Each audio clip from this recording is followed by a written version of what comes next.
Marin stands amidst the gossiping nobles who accuse her of seduction, culminating in a clumsy spill that draws negative attention. The victim of the spill lashes out, mocking Marin's illegitimate status and the audacity of her wearing such an expensive dress. Feigning distress, Marin calls out to Serena as sis, while onlookers comfort her, framing Serena as the cruel aggressor.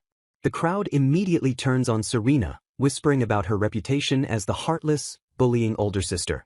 The atmosphere thickens with malice as the nobles glare and murmur about Serena's alleged wickedness. A man intervenes to protect the tearful Marin as Serena coldly questions the necessity of her sister's theatrical performance. Leaning in close, Serena whispers that while the act is impressive, Marin's physical movements betray her feigned frailty. The man aggressively grabs Serena to stop her, but the sudden force causes a sharp pain to shoot through her arm. As he roughly pulls her away, the physical strain on Serena's arm intensifies, visible on her pained expression. A sickening snap echoes as Serena cries out in agony, the sound of her wrist breaking shocking the aggressor. Chaos erupts as Serena collapses and the man, Rio, stares in horror while bystanders realize he has severely injured her. Flashing back, Serena reveals her acute ability to read the room and her decision to retreat to satisfy her sister's desire for drama. The narrative shifts to the evening's main target, the prestigious and eligible heir to the Valgoa family. Defying rumors of being a country bumpkin, the heir arrived looking striking and radiating a warm, comforting demeanor. Marin had approached Serena earlier with a facade of innocence, hiding her true intentions behind a sweet question about the party. Serena instantly deciphered Marin's look as a command to alleviate her boredom by making her the pitiful center of attention. To grant Marin's wish of being the tragic heroine loved by all, Serena deliberately adopted the persona of the villainous half-sister. Accepting her fate, Serena allowed herself to be branded as the villainess of high society to facilitate Marin's social narrative. She maintains this painful charade because she feels she has absolutely no other option for survival in her household. Memories surface of her father locking her away and starving her, reserving all affection for Marin and her stepmother. In moments of despair, her heart aches with a longing to join her deceased mother and escape her miserable reality. Back in the present, the diagnosis of a fracture confirms her injury, reinforcing her resolve to continue playing the villainess. Rio hovers over her with genuine concern, frantically asking if she is all right after the incident. Serena finally recognizes the man who hurt her as none other than the coveted Valgoa heir. A wave of shock washes over her as the reality of the situation and his identity sinks in. Rio insists she remain motionless, relaying the royal physician's confirmation that her bone is indeed fractured.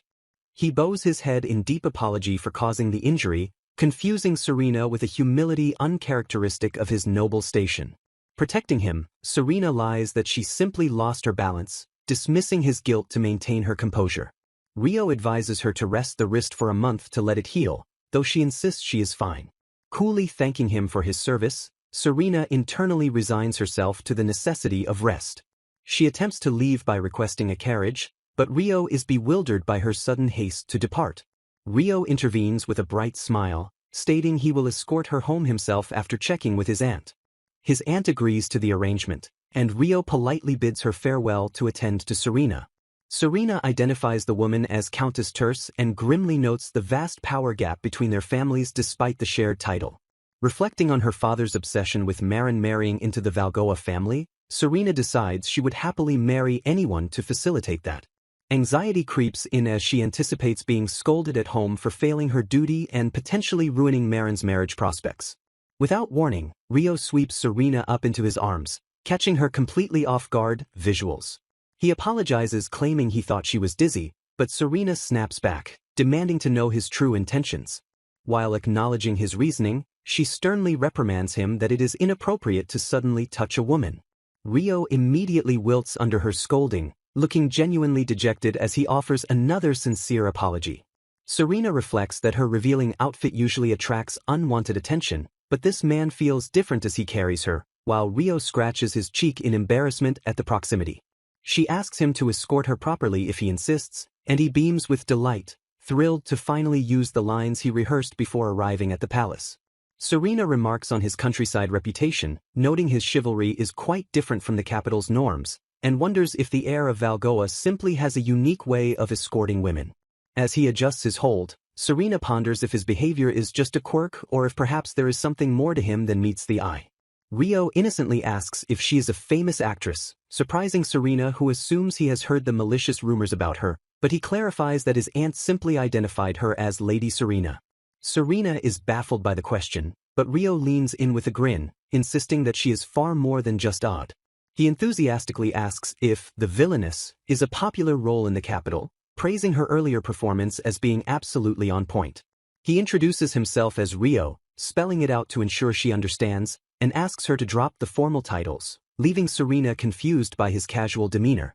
Serena questions why he thinks she is an actress, but he points out that she must have been acting the entire time she was bullying the other girl. Rio's expression turns serious as he reveals he knows she intentionally spilled the wine to ridicule herself and hurt her own shoulder in the process. He notes with admiration that despite her serious injury, she hid it with her hair and pretended to be in no pain.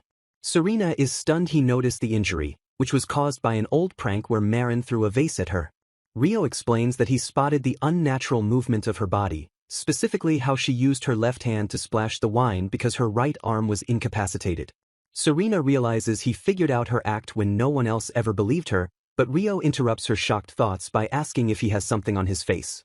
She looks at him with envy, thinking that such honesty must come from a life filled with love, and admits she is jealous.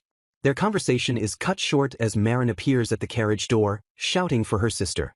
Marin feigns concern, demanding to know where Serena has been and claiming she searched the whole time. Serena stares silently at Marin, bracing herself for the next phase of her sister's manipulation. Internally, Serena dissects the scheme, noting that the wine spill was part of Marin's plan to change into a prettier dress and enjoy the party as the victim. Marin accuses Serena of trying to greet Lord Valgoa and reaches out to touch her, acting the part of the worried sister checking for injuries. Rio suddenly shouts for her to stop, intercepting the motion with a sharp command. He fiercely reprimands Marin for trying to touch Serena's injured arm, calling her rude for ignoring her sister's pain. Marin is shocked by the rebuke, while bystanders murmur about Rio stopping her by grabbing her head. Rio asks if this is really her sister since she is so different from the rumors, and Serena clarifies they share a father but not a mother. Rio bluntly tells Marin her acting is as bad as a radish, mocking her inability to pull off the innocent act for someone like him. As Marin faints from the insult, Rio declares he will take responsibility for Serena and look after her to prevent her injury from worsening at home. Serena and the onlookers gasp in absolute shock at his bold declaration. A carriage rattles away from the venue as Rio anxiously checks on a stunned Serena inside. Marin watches them leave with a dark, unreadable expression, while inside the carriage, Rio sits opposite the injured noblewoman.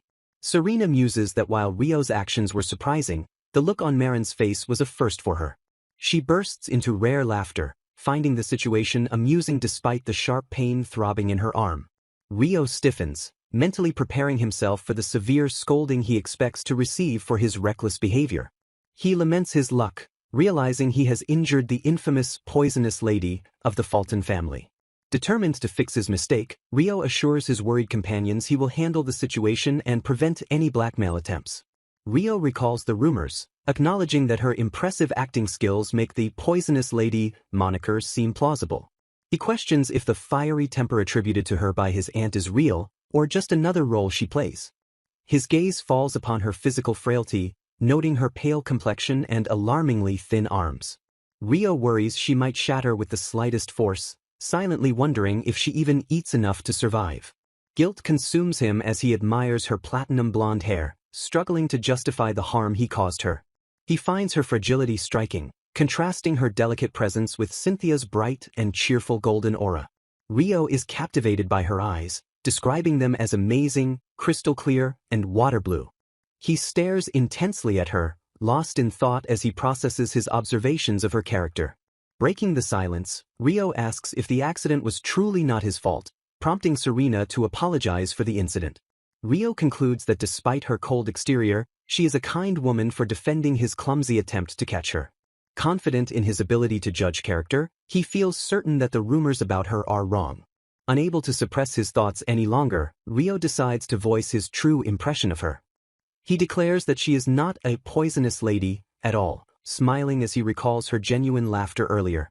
Rio leans in, remarking that she reminds him of cosmos flowers and smells incredibly nice. Flustered by his own boldness, he stammers and denies anything is wrong when Serena questions his reaction. He recalls the overwhelming scent of strong perfume worn by other women at the ball, contrasting it with her. Rio candidly tells her that she smells like delicate cosmos flowers, unable to keep the compliment to himself. Serena sternly reprimands him, stating that sniffing a lady is improper manners, though she understands capital customs differ. A heavy silence falls between them as Rio turns away, properly chastised for his inappropriate comment. The carriage arrives at a magnificent, sprawling estate, illuminated against the night sky. Confused by the location, Serena asks Rio exactly whose residence they have arrived at. Rio beams, introducing the estate as the mansion of Count Terce, his host in the capital. A maid welcomes them, and Rio invites Serena inside, explaining the Count and Countess have not yet returned. Rio shocks Serena by declaring she will stay until she recovers, despite her protests about him deciding on his own.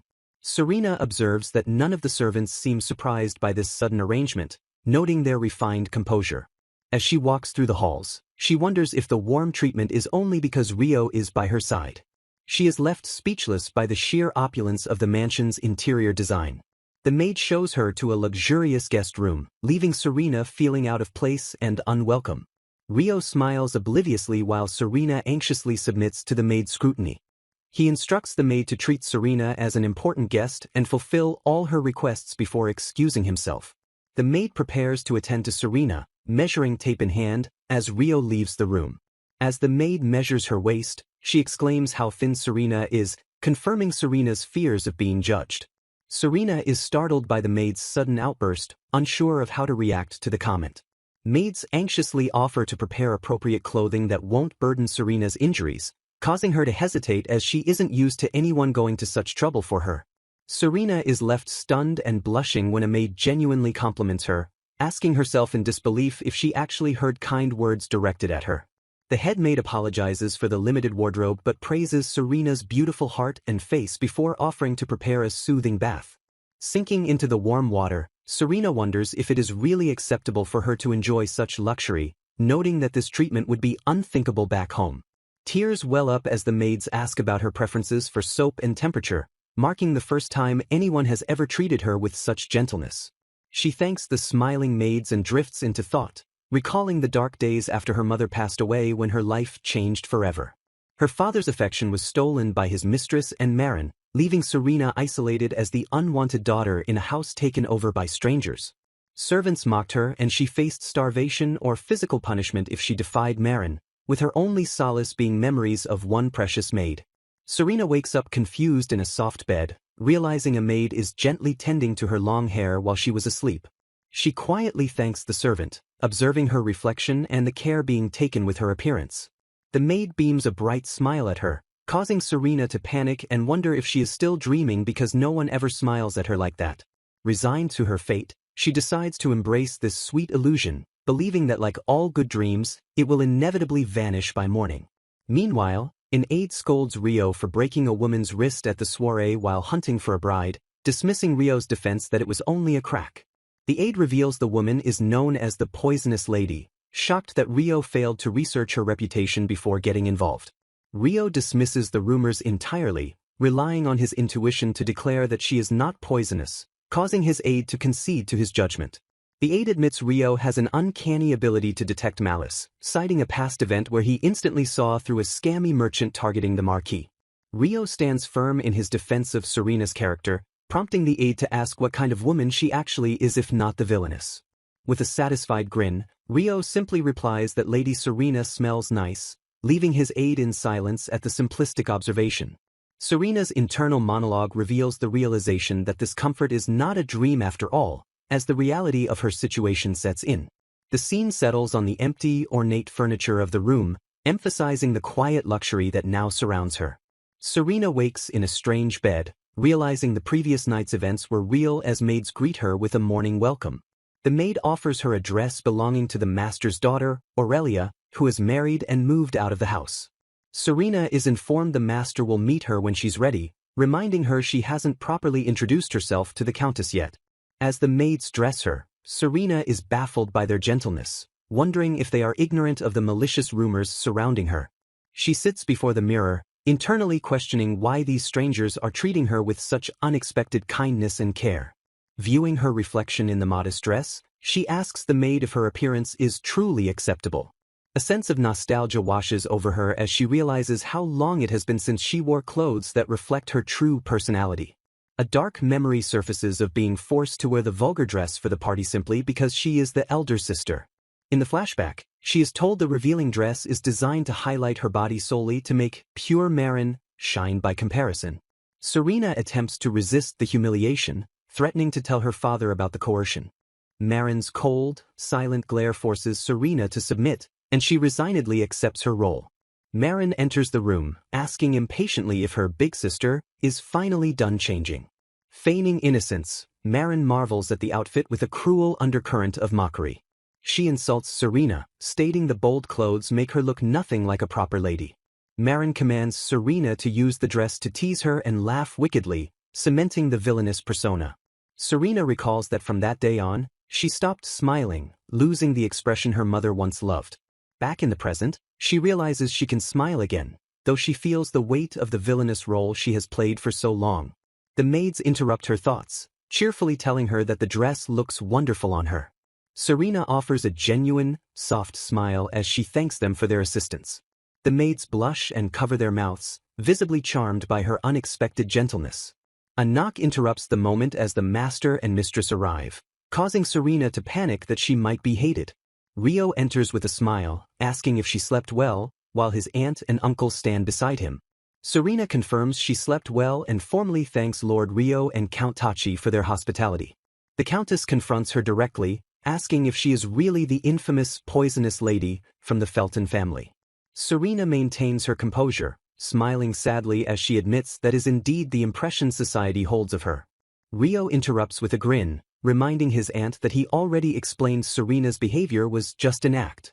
He insists she is an angel to those who trust her, leaving Serena flustered and grateful for his defense. The Count and Countess agree with Rio, concluding that the poisonous lady reputation was nothing but a lie. Confused, Serena asks why they trust her, and the Countess admits she had been testing her since the previous night. The Countess explains they were shocked when Rio brought an injured woman home instead of just returning her. Hearing the name, Serena, she initially feared her kind-hearted nephew had been seduced by a bad woman. To determine her true nature, the Countess intentionally assigned young, inexperienced maids to attend to her. Despite the maids asking rude questions and fumbling tasks, Serena never once lost her temper. Rio beams as his aunt reveals the maids were moved because Serena thanked them instead of getting angry. The Countess is baffled how someone so kind earned such a toxic title, admitting her worry was natural given the rumors. The Count joins in, stating he also believes Serena is nothing like the rumors describe. He points out that despite her injury, she respectfully stood up to greet them upon their arrival. He reasons a truly bad person would have demanded compensation, even as Serena suggests she might just be acting to deceive them. The Count dismisses her self-doubt, asserting that their survival in high society depends on their ability to discern lies from truth. Rio looks at her warmly, reaffirming his constant belief that Lady Serena was never an evil woman. The realization strikes Serena like a lightning bolt as she processes the fact that someone finally sees through the malicious gossip, declaring the rumors to be nothing but lies. Tears well up in her oversized eyes as the affirmation that she is not an evil woman shatters the villainous persona she has been forced to maintain for so long. She covers her mouth in shock, trembling as she struggles to believe that there are actually people in this world who view her with kindness rather than contempt. Watching from the side, the staff whisper sympathetically among themselves, realizing how much she has endured and wondering if there is anything they can do to help the misunderstood lady. Rio reaches out to gently wipe the tears from her face, his large hand cupping her cheek as he softly commands her not to cry. He offers her a warm, captivating grin, telling her that she looks so much better when she smiles, trying to lift the heavy atmosphere. Serena hiccups through her sobs, completely stunned to hear him call her smile wonderful and beautiful, words of affirmation she never expected to receive. She leans into his touch, overwhelmed by the intimacy and kindness, while Rio looks at her with a gaze full of genuine affection and understanding. Exhaustion finally overtakes her, and she collapses onto his lap on the sofa, while Rio gently strokes her arm to soothe her into a peaceful rest. Even in sleep, the tears linger on her lashes, highlighting the deep emotional scars she carries despite the momentary comfort she has found. Meanwhile, back at the estate, Maren stares ahead with a look of pure malice, vowing that she will never forgive her big sister for ruining her plans. A furious nobleman demands to know what insults were hurled at the son of the Valgoa family while Maren plays the victim. Maren sheds crocodile tears, accusing her sister of deceiving an innocent noble with lies and violence while feigning heartbreak. A knight apologizes for his failure to protect her as Maren continues her performance, lamenting her sister's cruelty. Internally mocking the knight's low status, Maren demands to be carried to the carriage, feigning such fear that she cannot stand. The knight scoops her up like a treasure, and Maren decides to forgive his earlier incompetence simply because he treats her like a prize. Maren coldly orders the infatuated knight to fetch her luggage, privately scorning his obedience and lack of wealth. Maren reflects on her sister's doom, noting that the lack of their father's love equates to a death sentence for a noble. Justifying the abuse, Maren dismisses Serena as unlovable simply because she is the daughter of a woman forced into marriage. Maren asserts her dominance, claiming the title of the beloved child solely for herself. Maren reveals her origin as the product of a secret affair, where her father promised her mother the title of countess while his first wife still lived. Viewing her parents' adultery as a divine romance, Maren recalls how they seized the Fulton household immediately after the former countess died. Though some pitted Serena as the rightful heir and whispered insults about Maren's legitimacy, she refused to let the slander stand. To silence the rumors, Maren devised a plan to use Serena as a tool, keeping her in the household only to protect her mother's reputation. Serena was cast into the role of the Villainous, forced to play the wicked sister who tormented the gentle, innocent Maren. Maren admits this fabrication was the perfect strategy to elevate their social standing, though Serena initially fought back against the role. Resistance proved futile as Serena was stripped of her allies and starved until she finally submitted to Maren's will. With a chilling smile, Maren notes that breaking her sister's spirit simply required a bit of physical and psychological persuasion. Wondering if Serena is even eating in her isolation, Maren fumes over her sister's recent defiance despite the strict orders to leave no visible marks. The cries of feigned horror echo as Maren prepares to manipulate her parents with another fabricated tragedy. Maren bursts into the room with swollen eyes, sobbing to her alarmed parents that her elder sister is the cause of her distress. Her father erupts in rage, blaming Serena's cursed bloodline, while Maren prepares to spin a detailed web of lies to ensure severe punishment. The conversation shifts as the parents question if this latest incident involves the powerful Valgoa family. Maren pauses to gauge their reaction, sensing an opportunity to twist the narrative further to her advantage. Feigning deep upset, Maren questions why her father isn't displaying his usual explosive anger regarding the situation. When asked for her opinion on the Valgoa heir, Maren petulantly claims she hates him, blaming Serena for ruining her image. Despite her outward denial, Maren internally swoons over the heir's status, admitting to herself that he is actually quite wonderful. Her father urges her to befriend the Valgoa son, emphasizing that a man admired by everyone is a prize of high value. Maren worries that Serena has turned the heir against her, but her mother reassures her that her beauty makes her irresistible. A message from Count Terce interrupts them, and Maren wonders if revealing the truth about Serena will win back the Valgoa heir's favor. Her father reads the letter and growls Serena's name, his temper flaring at the contents of the message.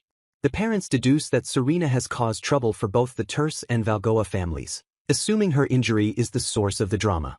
Maren poisons the well further, claiming Serena faked her injury and anemia solely to seduce the Valgoa heir and garner sympathy.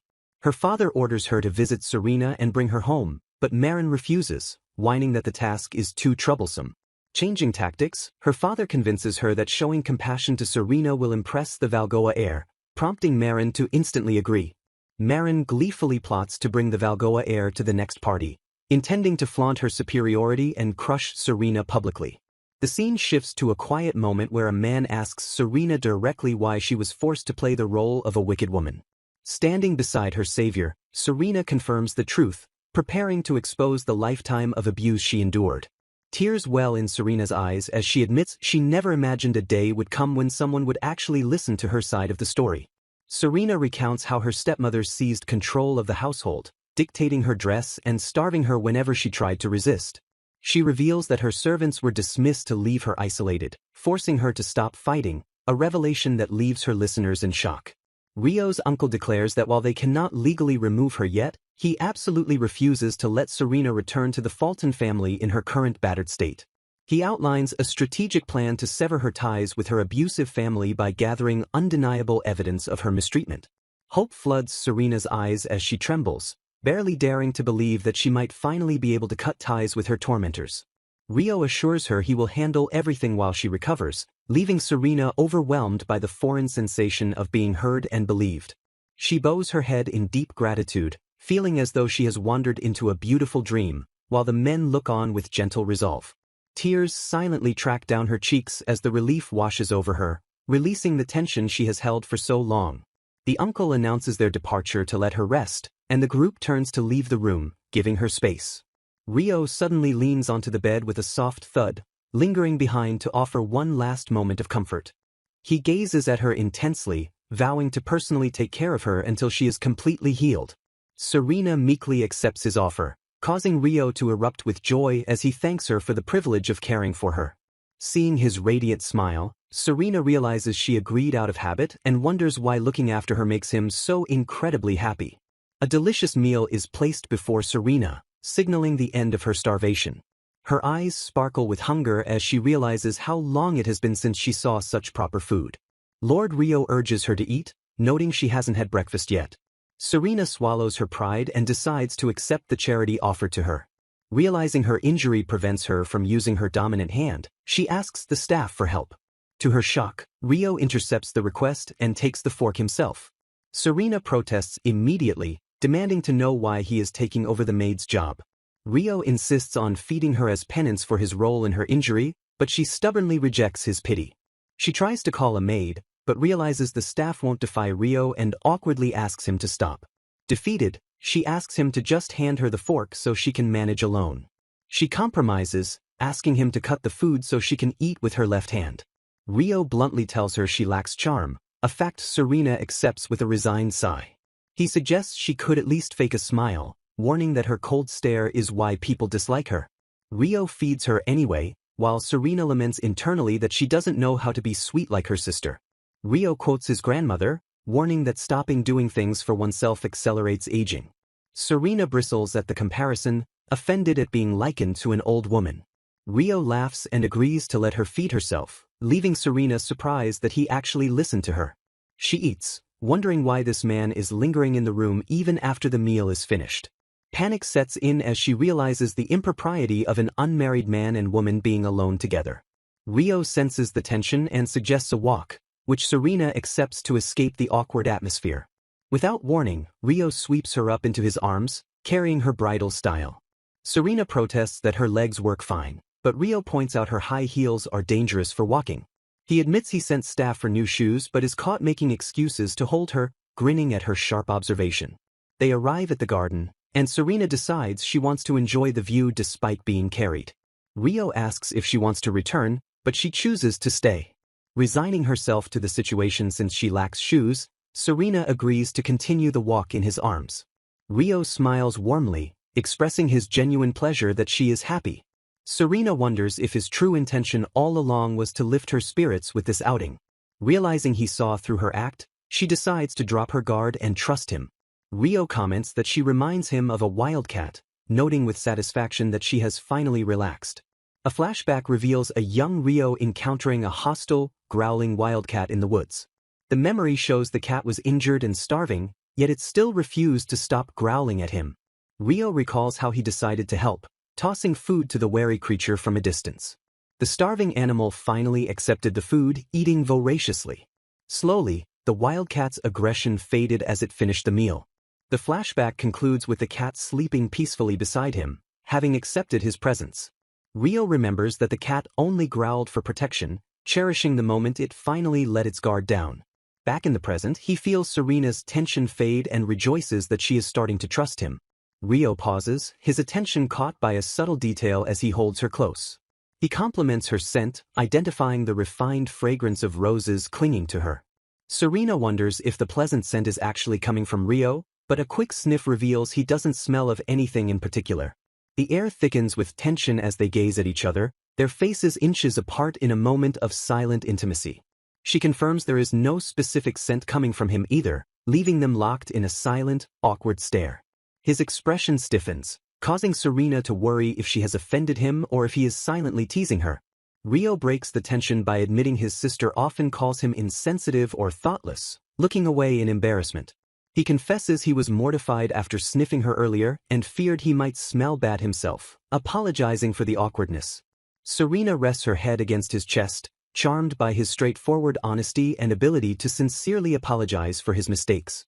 The romantic moment is shattered when Rio's aunt bursts in, scolding him for the impropriety of being alone in a room with a lady. As the aunt drags a sheepish Rio away for a lecture, a maid urgently approaches to deliver a message. The maid presents a letter from the Fulton family, causing the Duchess to suggest stepping in while Serena looks on in worry. Panic sets in as the maid announces the arrival of the Fulton daughter, and Serena pleads not to see anyone from that house. The Duchess is appalled that they arrived before she could send a refusal, while Serena freezes at the realization that Marin is here. Marin steps out of the carriage with wide, innocent eyes, marveling at the estate's castle-like appearance while a stern butler stands behind her. Marin gazes up at the imposing count's mansion, awestruck by its grandeur and scale. She realizes the Terce family's connection to the Valgoa makes them superior to her own house, fueling her insecurity. To soothe her ego, she mentally critiques the interior, dismissing the furniture as old and the paintings as unappealing. Observing the obedient maids, she arrogantly decides she could tolerate living here if she becomes the mistress. Marin fantasizes about marrying the Valgoa heir, envisioning a future of limitless luxury and attention. Confident in her beauty, she plots to make him fall in love with her just as the lady of the house arrives. Marin greets Madame Terce with a practiced curtsy, privately dismissing her as merely a middle-aged lady. She puts on a performance of the worried sister, apologizing for Serena's trouble, while the Madame praises Serena's kindness. Madame Terce tries to shield Serena, but Marin insists on seeing her, misinterpreting the hesitation as awe of her beauty. The Madame orders Serena summoned, praising Marin's sweetness, while Marin smiles, hiding her malicious intent. Marin waits in the parlor, thanking the Madame, believing her act of the devoted sister is working perfectly. Her attempt at small talk falters as the Madame remains cold and uninterested, ignoring Marin's charms. Madame Terce corrects the narrative, stating firmly that they inconvenience Serena, not the other way around. Marin deflects blame by claiming she simply followed her father's orders, a callous excuse that disgusts the Madame. The Madame exposes Marin's hypocrisy, noting she hasn't asked a single question about Serena's actual condition. Rio enters carrying Serena, and Marin is instantly jealous to see her sister wearing a similar color next to the heir. Marin dismisses Rio's looks as plain but is shaken by the sight of her sister being treated like a princess. She stares in disbelief, unable to reconcile the confident woman in Rio's arms with the sister she usually torments. Flustered by the attention, Serena asks Rio to put her down, breaking the tension in the room. Rio complies as Marin gapes, stunned by how completely different Serena looks from her usual self. Serena whispers to Rio that everyone is staring, self-conscious under the intense scrutiny of the room. Madame Terce apologizes for her nephew's behavior, revealing Rio's true identity to a shocked Marin. Marin's mind races, unable to comprehend why the Valgoa heir is holding her useless sister. Desperate to regain control, she mentally screams at Serena to act pathetic and humiliate herself immediately. She threatens Serena with their father's punishment and starvation if she doesn't resume her role as the victim. Serena meets Marin's gaze with cold, dead eyes, proving she is no longer afraid of the empty threats. Serena declares she will never return to that house again, sarcastically praising Marin's cruelty before cutting ties. Marin stands frozen in shock as Serena turns away, refusing to play the villainess any longer. Rio plays innocent regarding Serena's words while Madame Terce advances on Marin, fan in hand. The Madame scolds Marin for her lack of genuine care, noting she asked nothing about Serena's well-being. When the Madame announces Serena will stay, Marin panic offers to stay too, terrified of losing control of the narrative. Madame Terce immediately shuts her down, questioning why on earth she would want to do that. Rio mocks Marin's offer, stating his care is enough to prevent Marin from following Serena around. Marin bristles at his smirk while the Madame bluntly states that Marin's care is the actual problem. Humiliated and ignored by everyone in the room, Marin realizes she has lost all power in this situation. She announces her departure, internally blaming Serena for failing to play her role properly. Feeling deeply insulted by the rejection, Marin storms out of the drawing room in a huff. She flees the scene, unable to bear the scrutiny and the total collapse of her plans. Her knight finds her outside, asking what is wrong as she trembles with suppressed rage. Marin screams in jealousy, furious that her lowly sister receives the Valgoa heir's love while she is cast aside. Marin stares at the carriage and debates injuring herself to garner the same attention Serena received, but she ultimately abandons the idea because she hates pain. Rio smiles warmly at the exhausted Serena, declaring that in trying times, the best solution is to indulge in something sweet to lift the spirits. Serena sighs in relief, admitting that enduring Marin's endless chatter while trapped sitting on Rio's lap during the journey has left her completely drained. He offers her a plate of treats, but Serena hesitates, wondering if his kindness is genuine or just another fleeting whim. Urged to eat, Serena takes a bite and is overcome with emotion, realizing she hasn't tasted waffles this delicious since her mother was alive. She intends to eat with dignity, but finds herself devouring the food unconsciously, starving for both the nourishment and the care. Rio chuckles at her voracious appetite, teasingly remarking that she looks just like a wild cat as she attacks the sweets. Serena snaps back to reality and apologizes profusely, fearing that her behavior and their proximity have crossed the line of propriety. The scene transitions with the turning of wheels, leaving a lingering sense of warmth and understanding between the two of them. Meanwhile, Marin fumes in absolute rage, screaming that she will never forgive the humiliation of being insulted to such a degree. She spots a lone figure walking through the estate grounds and narrows her eyes as she recognizes the silhouette of a servant.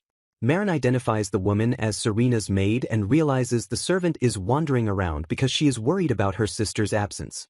A malicious smile spreads across her face as she decides to exploit the maid's concern to further her own vengeance. She calls out imperiously to the maid, ordering the confused servant to stop and come with her immediately. Feigning sympathy, Marin plays on the maid's fears by emphasizing how injured and helpless Serena must be right now. She hands over a package with a sinister smile, claiming it is a valuable medicine that will ensure Serena recovers quickly, though her intentions are clearly dark. A maid argues heatedly with the gatekeeper, demanding immediate entry to see the young lady without an appointment. She refuses to back down, shouting that she is the personal maid and has had enough of the delay. Inside, a servant informs Rio and Serena of the disturbance, prompting Serena to realize her maid Connie has arrived. Serena hesitates, admitting Connie is a good girl but warning Rio that she can be quite a handful. A flashback reveals Connie's violent protective streak, threatening to hit Serena for causing trouble before promising to feed her. Serena explains that Connie fights those who aren't nobles, highlighting her aggressive loyalty. She credits Connie's strength, forged in an orphanage, as the sole reason she survived the harshness of the Fulton household. Outside, Connie unleashes a powerful kick, shattering the gate to force her way inside. She storms through the wreckage, eyes locking onto Serena as she ignores the stunned guards. Connie's face lights up with joy as she cries out to her lady, relieved to find her. She rushes to Serena's side, frantically checking her condition and lamenting the injury. Rio steps forward to apologize for causing the accident, drawing a sharp, furious glare from the maid. A guard is horrified that a commoner would threaten a noble, but Connie is too enraged to care. Eddie intervenes, grabbing the furious maid as Rio wonders what to do with this mad dog. Connie struggles violently in Eddie's grip while he asks his master if he should throw her out. Serena quickly identifies her as her maid, prompting Rio to order Eddie to release her immediately. Rio introduces Eddie as his guard and childhood friend, diffusing the tension with a calm smile. Realizing they are allies, Connie relaxes, though she tears up wishing she had the power to protect Serena herself. Serena comforts her, showing off her fine clothes and assuring Connie she is being treated well. She mentions eating waffles, promising to share them next time, which brings Connie to tears. Overcome with emotion, Connie weeps as Serena gently welcomes her loyal friend. Suddenly remembering her task, Connie produces a small bottle she claims was a gift from Lady Marin. She explains Marin called it a popular medicine and instructed her to add a drop to Serena's food daily. Rio takes the bottle with a suspicious expression while his aide looks on warily. The aide notes the liquid is odorless like water, but Rio's sharp instincts keep him on high alert. Deciding not to take risks, they agree to have an apothecary analyze the contents before assuming it is safe. Serena watches anxiously as Rio confirms his suspicion that the substance requires investigation. They debate the possibility of a tasteless poison intended to slowly harm Serena over time. Connie insists that even if it isn't poison, it must be malicious, as Marin would never help Serena. The aide agrees to trust the Mad Dog's intuition, acknowledging Marin's likely ill intent. Connie snaps at the nickname, but the group moves on, united by their suspicion of Marin. Connie wonders internally about a magical potion as the scene shifts to the Fulton residence. A flashback shows Marin's father cherishing a locked box, claiming its contents brought him happiness. In the present, the Count is working in his study when a maid knocks to enter. She presents a bottle to him, explaining that Lady Marin sneaked in while he was bathing. The Count stares at the bottle in shock, realizing his daughter has tampered with his prized possession. The maid confirms that Marin switched the bottles, replacing the treasure with the one now on the desk. Panic sets in as the Count rushes to unlock his treasure box to verify the theft. He throws the lid open, desperate to see what remains inside. His hand reaches into the box, confirming the switch and the loss of his dangerous secret. They scrutinizes the small vial and immediately declares it a fake, noting with disdain that the liquid inside possesses absolutely no scent.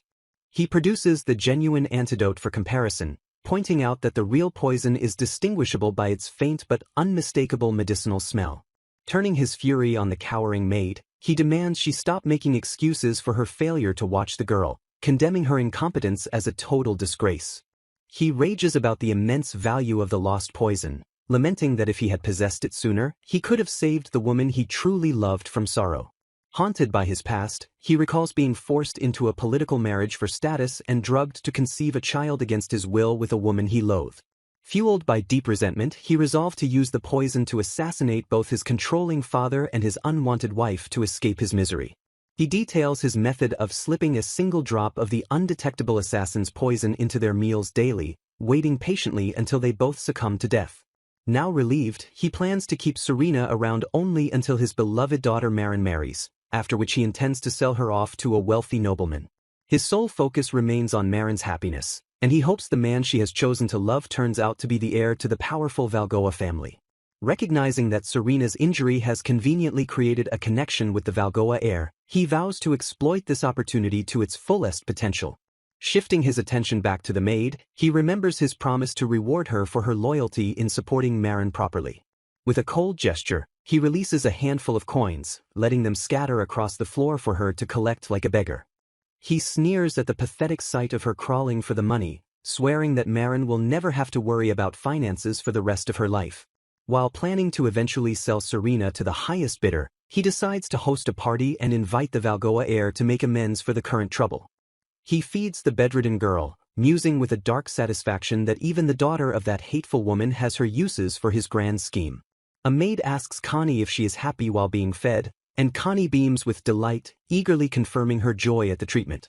A dark-haired man suddenly interrupts the scene, scoffing at the nonsense being spoken about a wildcat who only ever warmed up to him. Eddie complains loudly about standing in line at a confectionery shop, questioning why a personal guard is doing such menial tasks. He questions Rio's judgment, asking why they didn't just send servants while Rio claims he is busy taking care of Lady Serena. Eddie points out that the fierce maid is already handling everything, making Rio's direct involvement seem unnecessary. Rio insists on looking after her himself, leaving Eddie to sigh in defeat at his master's stubbornness. Back at the mansion, Rio and Eddie arrive at the door where Connie stands guard, blocking their path with suspicion. Connie fiercely declares that only vile people would harm such a kind lady, eyeing them with deep distrust. Serena scolds Connie for her rudeness, while Eddie sarcastically accepts the title of vile person to diffuse the tension. Serena apologizes for her maid's behavior, urging Rio not to take the protective outburst seriously.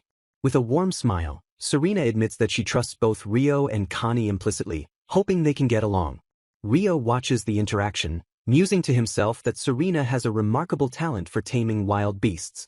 As they walk away, Eddie asks why Rio went through the trouble of buying sweets personally. Rio answers simply that seeing Serena happy is reason enough, leaving Eddie exasperated by his master's obliviousness. Rio presents the box of sweets to a delighted Serena, brushing off her gratitude as if it were nothing. Shifting to serious business, Rio asks Eddie to accompany him to an apothecary to analyze the contents of the mysterious vial. They arrive at a cluttered shop where a grumpy old man shouts at them for making too much noise. The apothecary sniffs the vial Rio presents, asking if this is the item they wanted him to examine.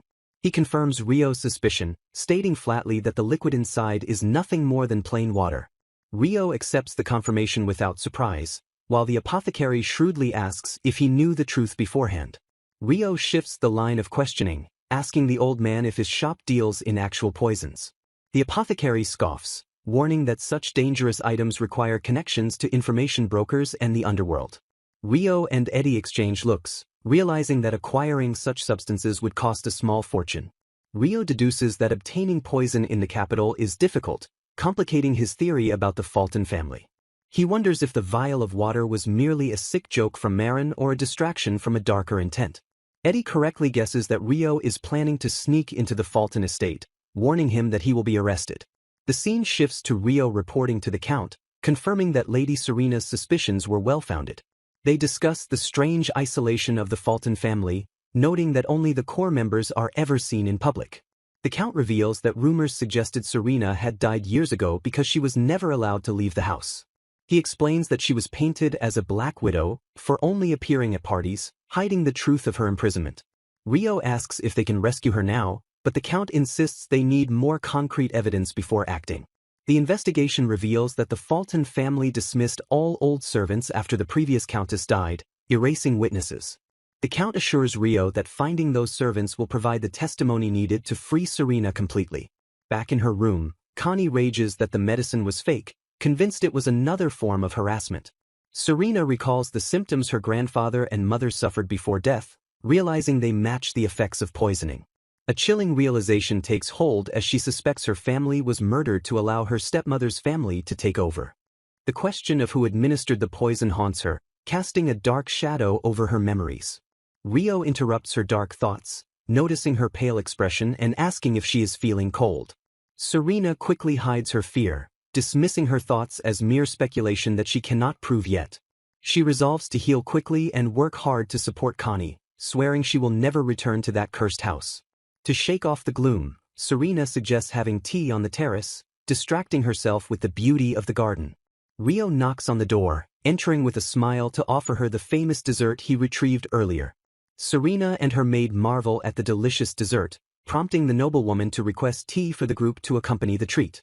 She orders servings for Rio and Eddie as well, though Eddie immediately critiques the maid's rude manners as she pours the drinks. Sparks fly as Eddie refuses the service, but Connie forcefully insists he will consume both the food and drink regardless of his protests. While the maid complains about the difficulty of acquiring the tea, Rio ignores the bickering to gently ask Serena about the dessert's availability. Serena muses that Rio's future wife will be lucky, unaware that he procured the sweets solely to see her enjoy them. Witnessing the sickeningly sweet atmosphere between the potential couple, Eddie recoils in disgust while sipping his drink. Choking on his tea, the knight bluntly interrupts the mood to ask Serena if she harbors any plans for marriage amidst her struggle for survival. Serena dismisses the notion with a dark smile, convinced that her reputation as the Black Widow makes her unmarriageable in high society. A silence falls as Rio gazes intently at her, leaving Eddie to awkwardly observe the shifting tension between them. Rio shatters her doubts by embracing her, declaring that he accepts her fully because she is beautiful, kind, and wonderful.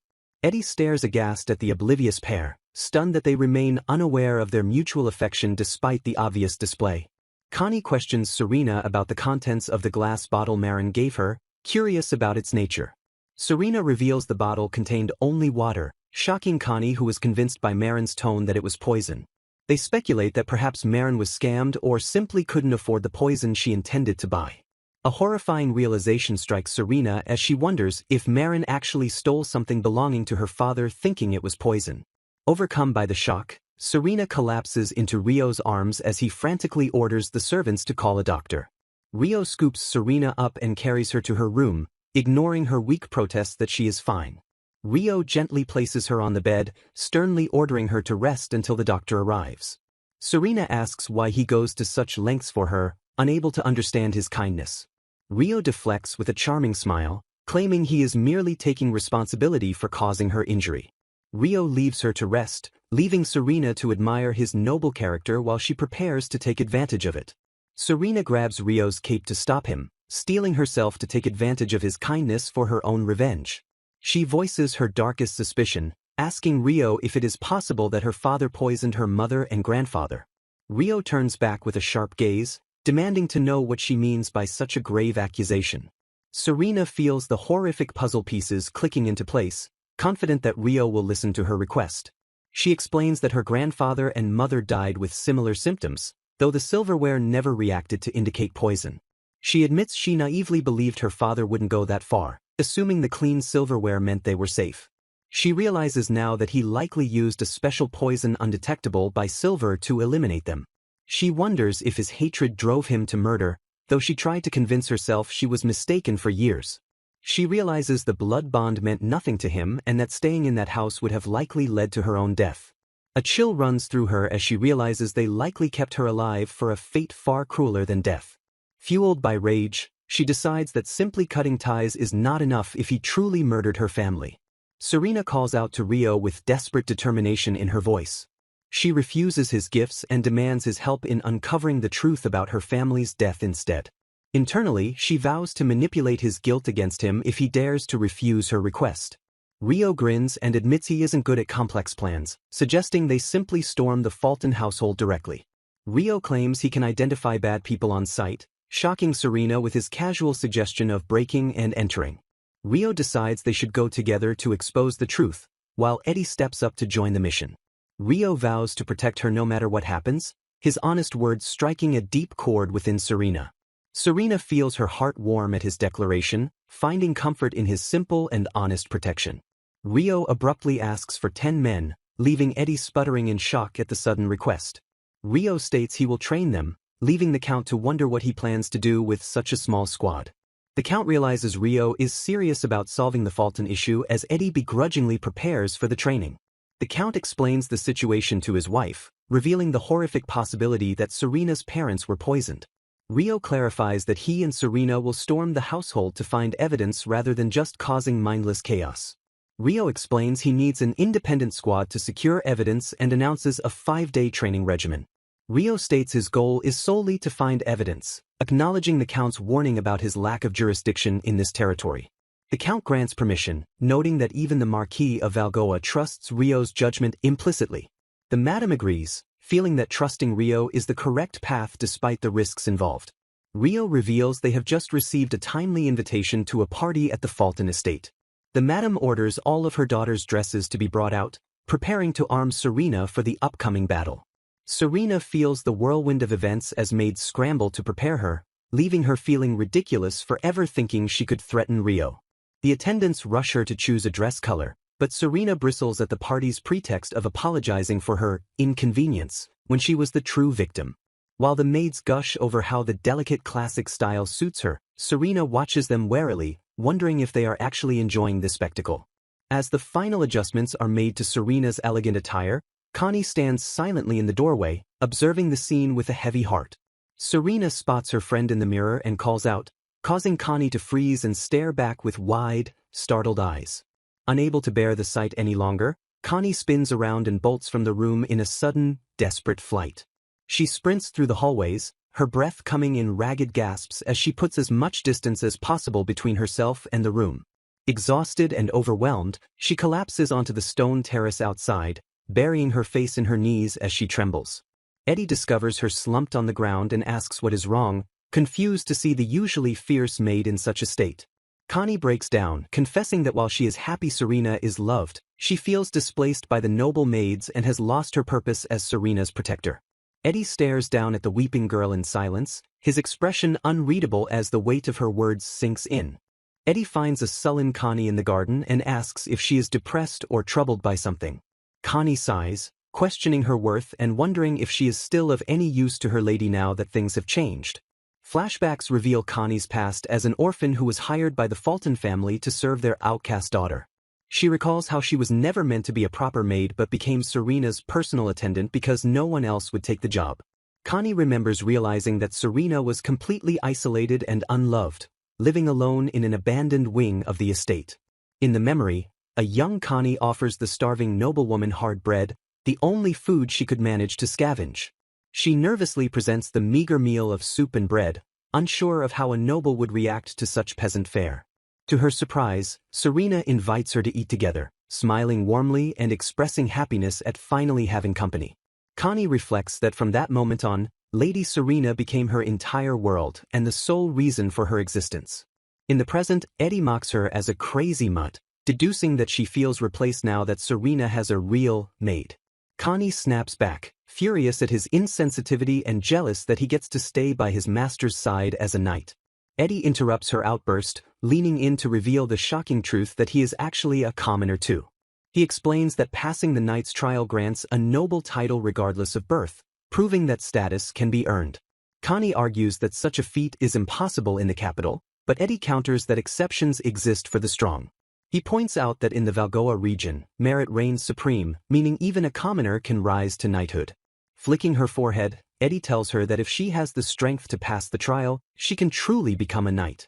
Connie's eyes light up with determination as she declares she will become strong enough to protect her lady. She vows to become Serena's knight, swearing to stay by her side forever no matter the cost. Eddie smirks and offers to train her himself, noting that she isn't strong enough yet but has potential. He officially declares her his student, praising her promising talent and quick decision-making skills. Connie is instantly ready for action, eagerly asking if she should start with running or strength training. Watching from a distance, Serena asks Rio if he anticipated this outcome between their loyal servants. Rio explains that Eddie is the eldest of 5 brothers and has a natural instinct to care for and guide others. Serena feels a pang of guilt, realizing she caused Connie pain by not clearly stating they would stay together. Rio reassures her with a gentle smile, and Serena feels a strange sense of peace washing over her. She resolves to follow Connie to Valgoa if needed, imagining a future where they can all live happily together. Serena credits Rio and the Terse family for giving her the ability to finally dream of a bright future. They share a tender moment, gazing at each other with a newfound depth of connection and trust. Overcome with happiness, Serena impulsively grabs Rio's hand, causing a sudden jolt of electricity between them. Rio freezes and blushes furiously as Serena realizes her breach of etiquette, asking if he is flustered. Rio clutches his chest as if in pain, looking as though his heart is about to explode from the contact. Serena panics and asks if he has a heart condition, but Rio stammers that he has never had problems before. A shocking realization hits Serena as she wonders if his reaction means that Lord Rio actually loves her. She quickly dismisses the thought, reasoning that he must simply be inexperienced and bad at dealing with women. Rio is left reeling from the encounter while Serena completely misinterprets his romantic tension as social awkwardness. Serena decides she has found a way to be useful, offering to be his practice partner to help him get used to women. 3 days later, the mighty heir of Valgoa lies face down on the floor, utterly defeated and exhausted. Eddie looks down at his master, asking if the physical training has really been that grueling. Rio groans that it is brutal, describing the experience as seriously dangerous to his well-being. He reveals that etiquette training with Lady Serena is far harsher than any physical battle he has ever fought. Rio finds himself overwhelmed by Serena's incredible kindness as she guides him through dance steps with total dedication and patience. Eddie sips his tea with a bored expression, questioning what the problem is if the experience is truly so wonderful. Rio confesses that his senses are completely captivated, his eyes unable to leave her movements while his nose is enchanted by her scent. He struggles to focus as she teaches him to kiss her hand, terrified that his heart will explode just from standing near her. Rio buries his face in his hands, tormented by the memory of her slender waist and the physical closeness of their dance. In a panic, he asks Eddie if he is suffering from a serious illness because he can barely stand, prompting the knight to demand his attention. Eddie delivers the diagnosis with blunt precision, informing the frantic nobleman that he is simply in love with Lady Serena. The realization strikes Rio like a physical blow, leaving him frozen in shock as the words echo in his mind. Eddie notes Rio's clueless expression, having assumed the care was born of guilt, and asks if he doesn't actually want to marry her. The mere concept of marrying her washes over him, striking him as a thought of profound and unexpected beauty. Rio beams with the epiphany that he isn't sick but in love, while Eddie sighs at how incredibly dense his master is regarding his own feelings. Eddie reminds him that finding a bride was his original reason for visiting the capital, leading Rio to consider a confession. Admitting he completely forgot that goal, Rio tentatively asks if it would be alright to tell Serena his feelings once her situation is resolved. Rio experiences a sudden epiphany, realizing with absolute certainty that he loves Serena and wants to make her his wife. Panic instantly sets in as he frantically asks Eddie how one actually goes about making someone their wife. Eddie bluntly suggests a confession, leaving Rio terrified at the prospect of baring his soul. The mighty warrior admits he is more nervous about this romantic conquest than he ever was in battle. Eddie points out that Serena is currently vulnerable and dependent on him to expose her family's crimes. Rio refuses to confess now, fearing she might feel forced to accept his feelings out of necessity rather than love. He resolves to first remove all her burdens, deciding that actions must speak louder than words. With a steely gaze, he declares that tomorrow's banquet will be the decisive moment for their future. Switching to commander mode, Rio initiates a strategic planning meeting with his elite squad. A map of the Fulton mansion is displayed, revealing a layout identical to other noble residences in the capital. Rio orders his men to memorize every inch of the layout, preparing for a tactical infiltration. Eddie mocks the lack of creativity in the capital's architecture, noting that the identical designs make them easy targets for thieves.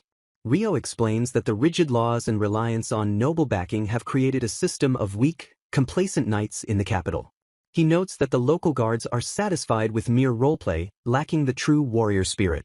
Flashbacks reveal how easily the Valgoa Knights crushed the royal soldiers in previous tournaments due to this weakness. Rio reveals his authority as the Marquis's son to appoint knights within his own territory. He grants his men temporary knighthood under the Valgoa domain to legitimize their actions in the capital. Offering a permanent position to those who prove themselves, Rio motivates his squad with the promise of official status. The men scoff at the small size of the Fulton estate compared to the terse mansion, confident in their mission. Rio issues strict orders to lock down the perimeter, ensuring no one leaves until he and Serena are safely out. Tactical positions are assigned, with guards stationed at every exit and inside the banquet hall to monitor for trouble. He commands them to ignore any complaints from the household and immediately subdue anyone who attempts violence. A squad member raises the critical question of who will personally guard Lady Serena inside the enemy territory. The concern is echoed by others, noting that she will be walking into a den of vipers without protection. Rio acknowledges the problem, noting the lack of female knights in the capital to accompany her into private areas like the powder room. Solving the dilemma instantly, Rio utilizes his new authority to appoint the maid Connie as a temporary knight of Valgoa. Connie is stunned but immediately accepts the heavy responsibility with a fierce determination. Rio formally assigns her the mission of guarding Serena, bypassing the gender restrictions of the capital's knighthood. Overwhelmed with gratitude, Connie vows to protect her lady no matter the cost, her eyes shining with tears. Rio acknowledges her potential, asking her to work well with them as part of the team. He gives her a final, stern order never to leave Serena's side for even a single second. Connie responds with a sharp salute and a beaming smile, ready to serve her new role. Rio teases her, suggesting she should thank him for making her dream come true. Connie snaps back at her teacher's cheekiness while Rio dismisses the squad to rest for the coming battle. Alone with his thoughts, Rio steps out onto the balcony, wondering if Serena can find any peace tonight. The cool night air does little to calm his racing mind as he gazes out at the sleeping city. He finds himself standing outside her residence, whispering her name into the darkness. In his mind's eye, he sees her looking out the window, looking fragile and lost in thought. He knows she must be consumed by worry, alone in the house that has caused her so much pain. Rio laments his lack of legal right to stay by her side, wishing he could simply hold her and promise that everything will be fine. Rio steels his resolve, swearing to make the Fulton family pay for years of torment because Serena means the world to him. Marin throws a tantrum in her room, rejecting dress after dress and screaming at her maids to find something better. She glares with disdain, insulting her servants' taste while demanding perfection for her upcoming victory. Marin fantasizes about the banquet her father arranged, convinced it is the perfect stage to win Rio back. She convinces herself that Rio is just a simple countryside man who was tricked by Serena, blaming her sister for his lack of affection. Hugging a stuffed rabbit tight, Marin cedes with delusion, certain that Serena poisoned Rio's mind against her. She yells at the toy as if it were Serena, accusing her of stooping to lies because she couldn't compete with Marin's beauty. A dark smile crosses her face as she assumes Serena must be dead by now from the poison she tricked the maid into taking. Marin pauses, realizing she hasn't heard any news of a death, but dismisses it by assuming Serena is at least broken and sick. She decides that tomorrow she will be the star, planning to clear the misunderstanding and claim her place as Rio's princess. Meanwhile, a doctor examines Serena's injury, confirming the brace is secure and the swelling has significantly decreased. He predicts a full recovery in 3 weeks, assuring her that there will be no lasting damage from the incident. The doctor notes with relief that her skin looks much healthier, a change Serena acknowledges with a grateful smile. Serena reflects on her new life with the Terse family, realizing how nutritious food and a warm bed have restored her strength. She admits that such a healthy, peaceful life was completely unthinkable during her years in the Fulton household. Turning serious, Serena asks the doctor for a favor, preparing to take the necessary steps to sever ties with her family. The doctor listens intently, his expression serious as he accepts her request without hesitation. He reveals that her severe injury was caused by weakened bones due to years of malnutrition and starvation. To support her case, he promises to write a detailed medical report documenting both the injury and the evidence of abuse. Serena is overcome with emotion, realizing that for the first time in her life, someone is actually listening to her. She smiles through her tears, feeling that meeting Lord Rio at that party was truly a miraculous turning point. Connie bursts into the room with infectious energy, announcing that it is time to start preparing for the party. The maid is brimming with excitement, ready to transform her lady for the big event. Serena worries about their lack of experience, but Connie insists they must prepare carefully since the party is in the evening. Connie reassures her that they will take their time and do everything perfectly despite the injury. Serena feels a wave of gratitude, touched by the seriousness and dedication Connie shows in caring for her. They share a warm moment of mutual support, promising to take care of each other as they prepare. Connie excitedly lists the regimen of beauty masks, massages, and the special shoes Lord Rio gifted her.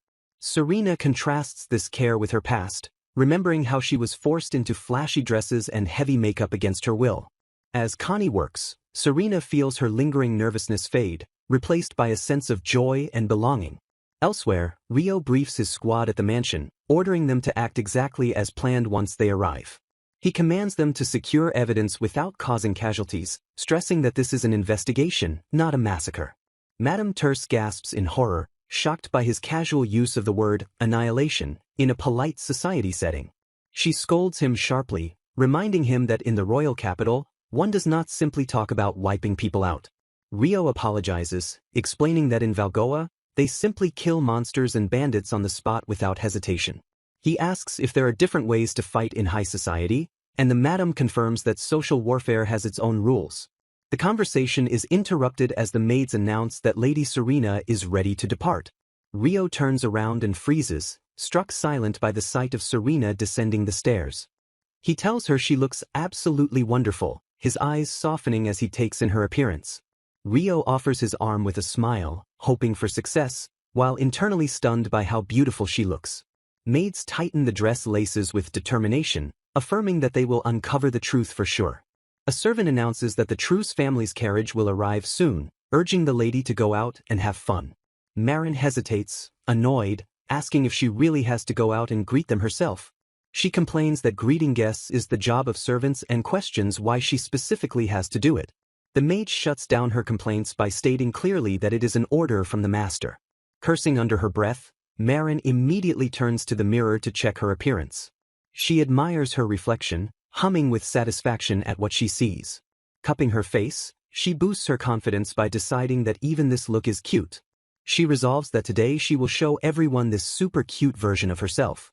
Despite not being excited, she grudgingly agrees to go and greet the guests anyway. Walking through the hall, she questions if she is truly necessary when there are so many maids present.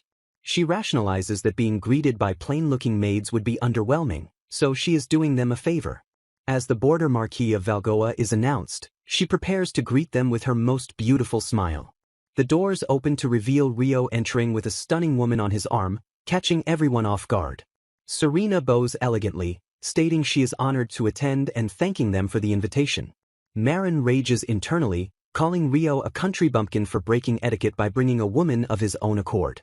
Recognizing Serena, she recoils in horror, absolutely refusing to accept this while questioning if she is really going to marry this man. Shocked by the transformation, Marin exclaims in confusion, wondering where her actual sister is. Staring at the beautiful woman, she denies reality, thinking that it simply cannot be her. She scrutinizes the expensive dress and refined makeup, noting that Serena looks completely different from what she is used to seeing. Marin realizes with a shock that they are matching the color of each other's eyes, a gesture reserved for close couples or fiancés. She seethes with jealousy as Rio looks at Serena with a passionate gaze that should be directed at her, just before he greets her. Marin forces a welcome to Lord Rio, internally furious and asking why Serena is replying in his place. Marin fumes over the failure of the public maid, wondering why her sister still has so much energy. She plots to separate Serena from Rio and lock her away, delusional that Serena has become conceited due to Rio's kindness. Rio escorts Serena towards the hall, leading the way with a confident stride. Serena feels a flutter of joy walking with them, while Rio notes that bringing a full battalion of knights was impossible. Marin spots them and immediately assumes Rio is there for her, praising how perfectly he suits her. The maids panic as they realize the woman chosen by Valgoa is Serena, but Marin mistakenly believes they mean her. A heated argument breaks out among the staff regarding their mistreatment of Serena as the reality of their situation sinks in. Panic sets in as the maids discover the back entrance is completely blocked by Valgoa knights. They realize with horror that knights are stationed at the main gate too, effectively holding them captive. Marin scoffs at their fear, oblivious to the danger and asking why they are so terrified. She haughtily declares that Rio would never choose a wicked woman, like her sister, over her. Summoning a guard knight, Marin prepares to execute a vicious plan to eliminate her competition. She orders the knight to scar Serena's face, demanding he ruin her beauty permanently. The knight agrees with a suspicious smile while Marin pleads with a sickeningly sweet expression. Marin callously remarks that dying for her sake would be an honor, dismissing the risk of him getting caught. She fantasizes that once Serena's face is ruined, Rio will finally wake up from his delusion. Marin struts down the hallway, confident that her cruel plan will secure her victory. In a flashback, Serena asks if her father killed her mother, and Rio confirms the grim possibility. Rio instructs Serena to act normal, reassuring her that she has a personal guard watching over her. Serena turns in surprise to see Connie dressed in a cloak, ready for duty. Rio explains that Connie has been appointed a temporary knight to protect Serena in women-only areas. He admits he is worried about Connie but wants to support her dream, showing his thoughtful nature. Serena expresses her trust in Rio despite her fears, and he promises to be right there with her. The Count welcomes Rio to the party, mentioning that Marin was supposed to greet him. He notices Rio's cold indifference and questions the identity of the uninvited lady beside him. Rio smirks and introduces the beautiful woman on his arm as the Count's own daughter, Serena. Feigning innocence, Rio asks if there was some rule against her returning home, leaving the Count stunned. The Count tries to seize control, ordering Serena to come with him immediately, but Rio intervenes.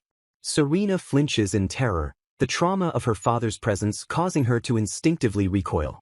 Rio pulls her close, coldly ordering the Count to stop treating Serena so roughly. The Count falters, shocked to hear such a harsh, commanding tone from the young nobleman. Rio condemns the Count's lack of care, exposing how Marin tried to harm Serena while she was injured. The Count glares in silence, his authority crumbling before Rio's unwavering defense. Serena recalls how fear and starvation forced her to obey her father's every command for years. She realizes she is no longer alone and resolves to stop fearing the hateful look in his eyes. Defeated for the moment, the Count grumbles and orders the party to begin. He looks around in confusion and bellows, demanding to know where Marin has disappeared to. Serena is shocked by his lack of decorum, contrasting his outbursts with the refined behavior of the Terce family. Her trembling hand is gently taken, grounding her in the present moment. Rio gazes at her with deep affection, asking for the honor of the first dance. Rio sweeps Serena onto the dance floor, but she stammers in panic, overwhelmed by the sudden proximity and the eyes upon them.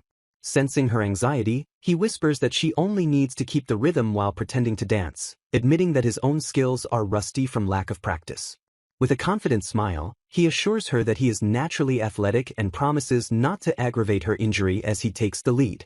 Serena is left breathless as Rio expertly maneuvers them through the steps, proving himself to be incredibly skilled despite his earlier modesty. Leaning in until his lips brush her ear, he drops the facade of romance to whisper a single, ominous color regarding the true nature of their enemies. Serena freezes in his arms, her eyes widening in shock as the sudden shift in tone catches her completely off guard. Holding her tight, Rio clarifies the deadly stakes, warning her that the malicious intent directed at her is nothing less than a desire to kill. A dark realization settles in Serena's eyes as she processes the warning, confirming that her worst suspicions were true all along. She confesses her fear that her father, who loathed her mother and grandfather, likely poisoned them and now targets her as the surviving remnant of that hatred. They continue their elegant waltz, moving in perfect unison while discussing a conspiracy of murder amidst the glittering ballroom lights. Rio notes that while proving past crimes against her family is impossible now, they cannot let the killer escape justice forever. He declares that their only option is to force the assassin's hand, baiting them into using poison right here to catch them red-handed in the act. Watching from the sidelines with a fan covering her face, a woman eyes the couple and decides she has the perfect method to execute her plan. Marin plots to escalate the situation, hoping that making Rio hate her will force her father to take drastic measures against Serena. Serena whispers for Rio to play along with her act, praising him as a wonderful companion to maintain their cover. The music swells as the pair continues to dance, their movements fluid and graceful amidst the tension. Serena freezes in surprise, her eyes widening as Rio pulls her closer. She tries to pull away, claiming she cannot keep up the act, but Rio holds her tight and reminds her it is just like dancing. Blushing furiously, Rio admits that he is not acting and simply enjoyed dancing with her. Watching from the sidelines, Marin realizes Rio is failing to play his part and decides she must intervene personally. She approaches with feigned innocence, apologizing for making them return alone while she was supposedly out greeting guests. Marin puts on a sickeningly sweet smile, claiming it is only natural to prioritize the injured sister. Her expression twists into a sneer as she insults Serena, whispering that Rio only pities her because of her low birth and injury. Suddenly, the Count roars in anger, demanding to know what Serena did to Marin. A hand shoots out to strike, but is intercepted in midair with a powerful grip. Rio catches the Count's wrist, demanding an explanation while the Count claims he was merely disciplining Serena for an insult. Serena realizes that while Rio cannot feign ignorance, he will staunchly stand by her side against the lies. The Count struggles against Rio's crushing grip, sweating nervously as he suggests they settle the misunderstanding over a meal. Rio flashes a terrifyingly fake smile and agrees, guiding Serena towards the dining area. They arrive at the dining hall, the tension thick enough to cut with a knife. Rio gallantly pulls out a chair for Serena, ignoring the seating arrangements. The Count erupts again, screaming that the seat next to Rio is reserved exclusively for Marin. Realizing they cannot openly defy the powerful Valgoa heir, the family is forced to ask Marin to move instead. Rio remains calm, fully aware that a mere noble Count cannot afford to make an enemy of the Valgoa family.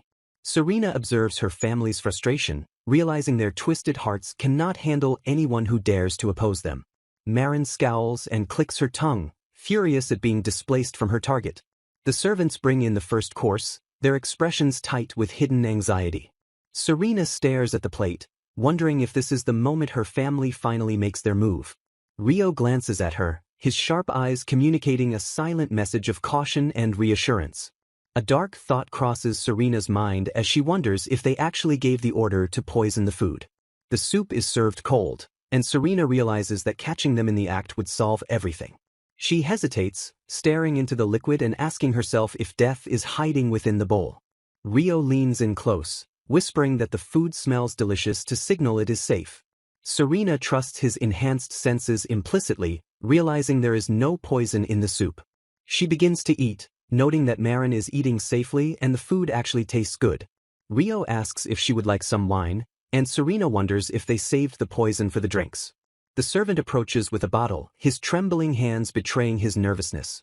Serena focuses on the servant's hand, noticing the subtle shaking as he pours. She notes his pale, terrified face and realizes with certainty that this glass has been tampered with. The servant places the glass down, effectively serving up a potential death sentence. The Count watches with intense scrutiny as Rio raises his glass for a toast. Serena interrupts, asking loudly if Rio likes wine, trusting him to detect the scent of danger. Rio confirms he does with a smile, prompting the Count to scream at Serena for her rudeness. Rio calmly sips his wine, unaware of the intense scrutiny from the sweating Count Fulton who watches his every move. Serena leans in with concern, anxiously asking if the wine is actually safe to drink.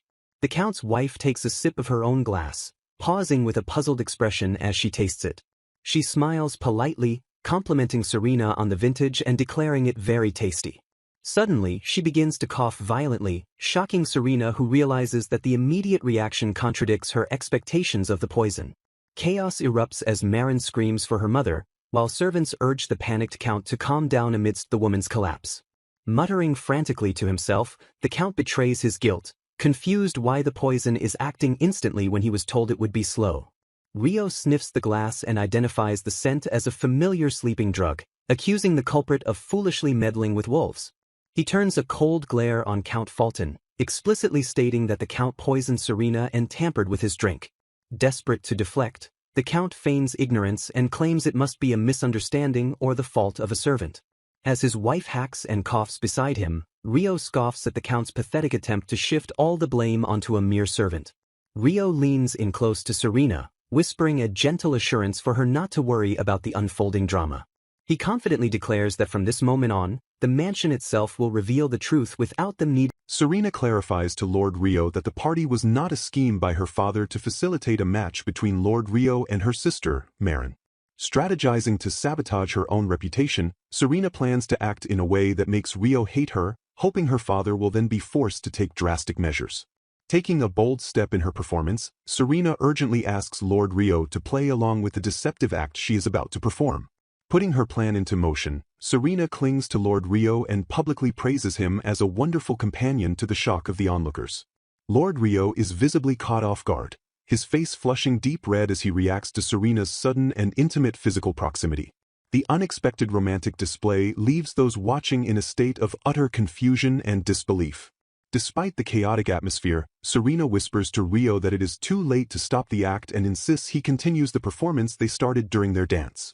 Caught in the moment, Lord Rio touches his face and admits that his earlier happiness wasn't an act because he truly enjoyed dancing with her.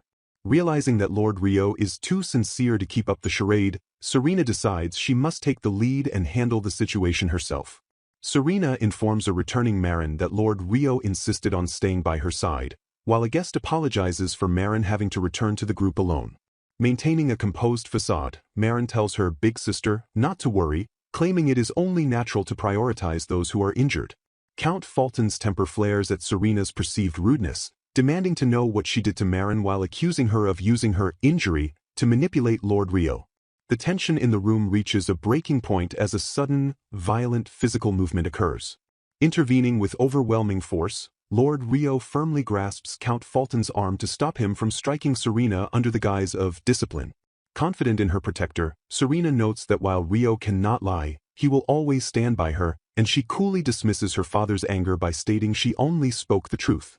Overpowered by Rio's physical strength, a sweating Count Fulton tries to de-escalate the confrontation by suggesting they clear up the misunderstanding over a meal. Lord Rio maintains a polite but firm smile as he agrees to the meal, signaling for the group to move toward the dining area. Serena is led toward the table as the atmosphere remains heavy with unspoken threats and the weight of Lord Rio's presence. Lord Rio performs a courtly gesture by pulling out Serena's chair for her, receiving a quiet thank you as she takes her seat. The Count's wife indignantly points out that the seat next to Lord Rio was specifically reserved for Marin, not Serena. Undeterred by the seating arrangement, Lord Rio smoothly suggests that Marin can simply find another seat elsewhere. Serena observes her family's helpless frustration, realizing that even her stepmother and father are powerless to oppose the authority of Lord Rio. The narrative underscores the reality of the social hierarchy, noting that the Valgoa family holds the strongest power in the kingdom and cannot be made into an enemy. Serena reflects on the discomfort of dealing with someone as powerful as Rio, who can do as he pleases regardless of the opposition. Looking at her family, Serena realizes that their long-term mistreatment of her is a result of their own twisted hearts. A tense silence falls over the table as the Count and his family simmer in their suppressed resentment. The group sits in a formal, rigid silence as the meal service begins under the watchful eyes of the staff. Lord Rio and Serena share a brief, significant glance as they prepare to eat, both aware of the underlying danger in the room.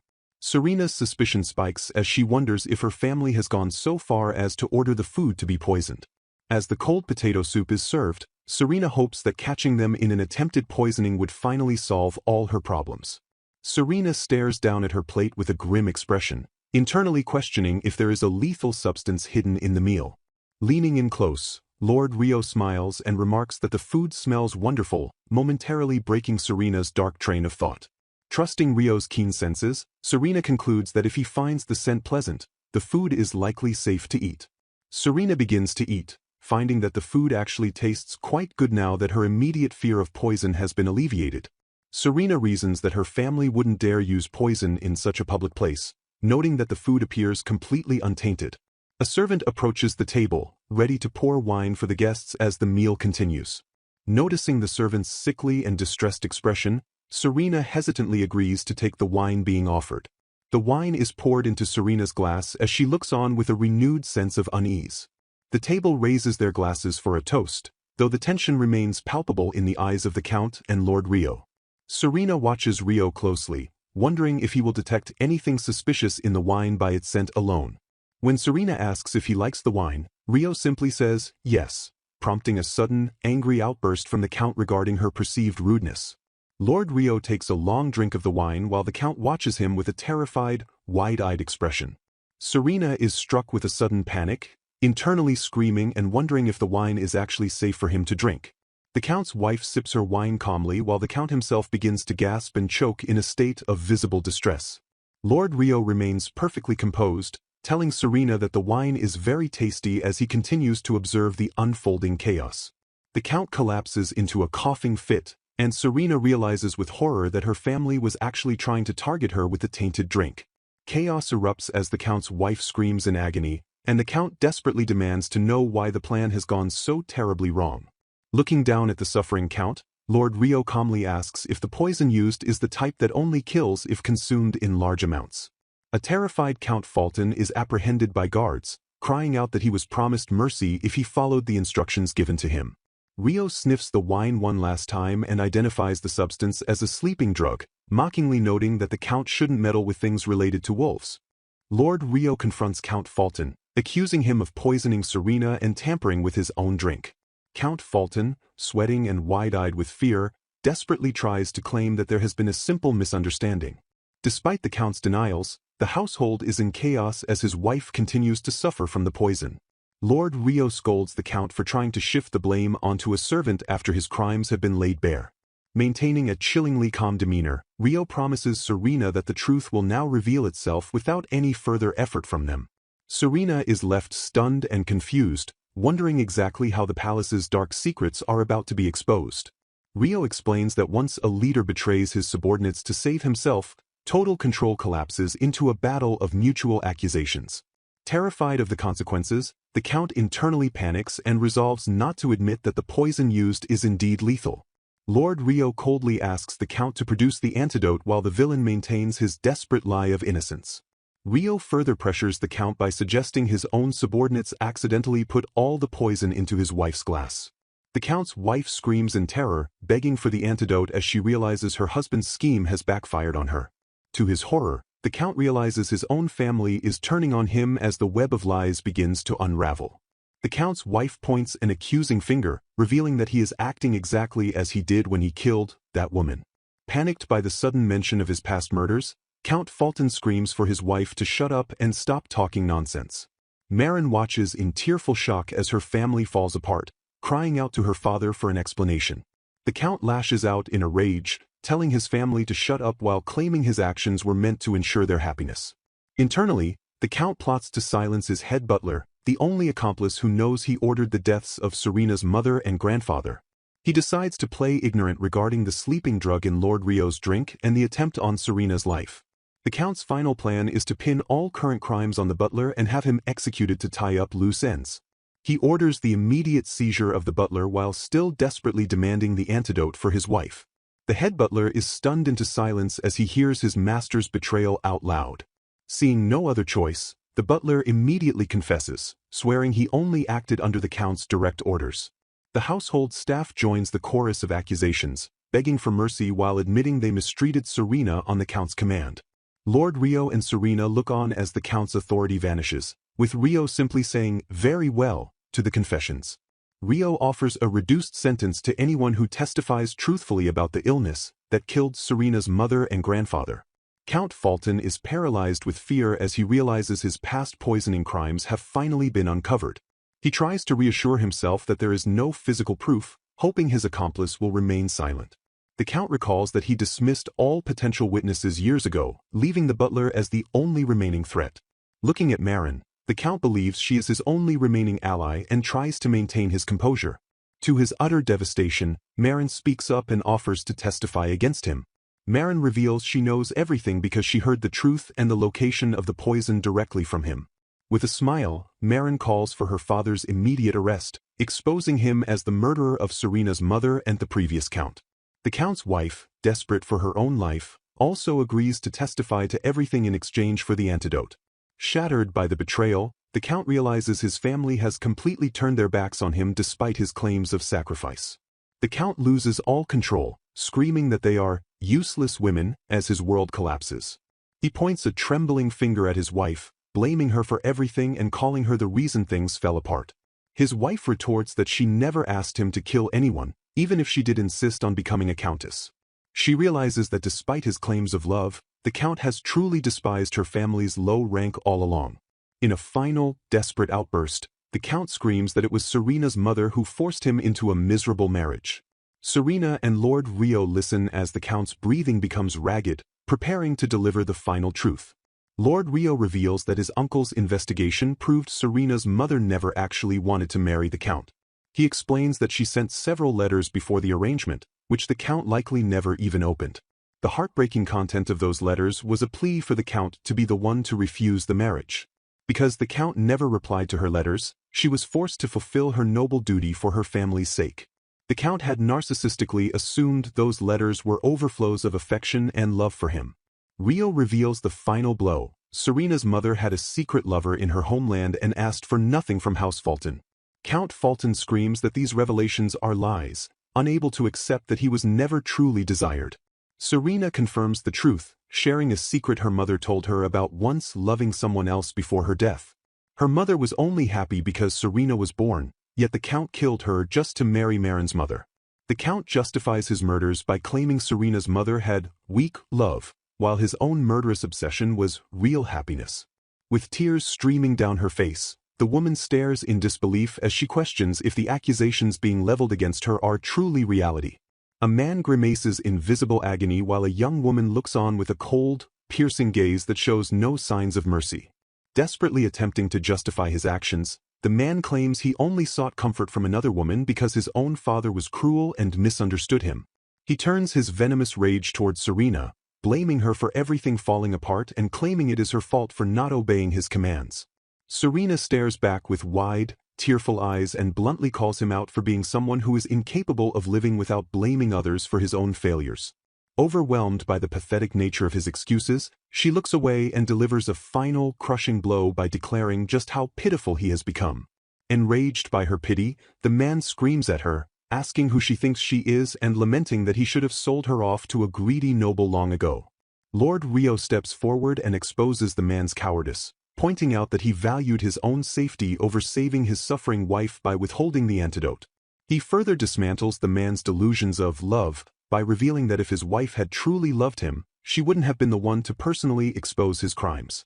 Stunned into silence, the man can only let out a confused gasp as the weight of Lord Rio's words begins to sink in. The man desperately shrieks in denial, unable to comprehend the definition of love being used against him as his world crumbles. He pathetically insists that he got rid of his father and Serena's mother because he supposedly loved his own wife and daughter.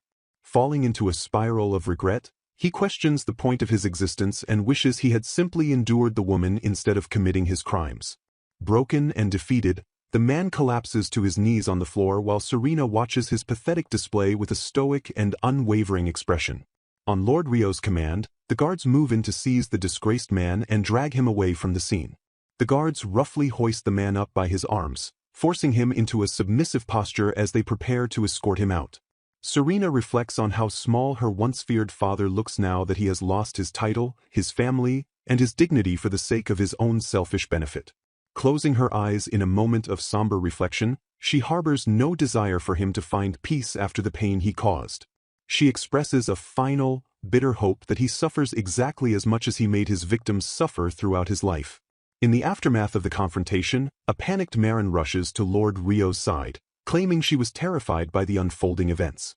Lord Rio and his companion look on with suspicion as the young girl tries to play the role of the innocent victim. Marin's facade of innocence quickly slips away as she is confronted with a sharp question that catches her off guard. Lord Rio demands to know if Lady Marin knows the location of the hidden poison and orders her to show them the way immediately. Marin scoffs at the demand, calling the guards unbearably rude before haughtily telling them to follow her.